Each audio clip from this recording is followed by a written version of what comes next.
সামনে পছন্দ করে বলতে পারি আগামীতে ক্ষমতা দেবেন ইসলাম, ক্ষমতা দেবেন ইসলাম।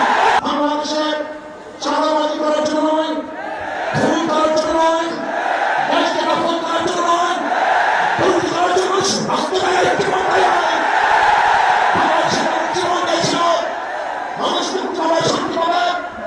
আমার গরিব দুঃখী মানুষ ক্ষুধার্ত থাকবে না, বাংলাদেশের একজন মানুষ কোনো আকর্ষণ থাকবে না। আগামীতে ক্ষমতায় কে যাবে না না যাবে জানি না, কিন্তু বাংলাদেশের জনগণ কোন দুর্নীতিবাজ, চাঁদাবাজ, দখলবাজ, খুনিয়ে তার ক্ষমতা নেবে না। বাংলাদেশের জনগণ রক্ত দিয়েছে, জীবন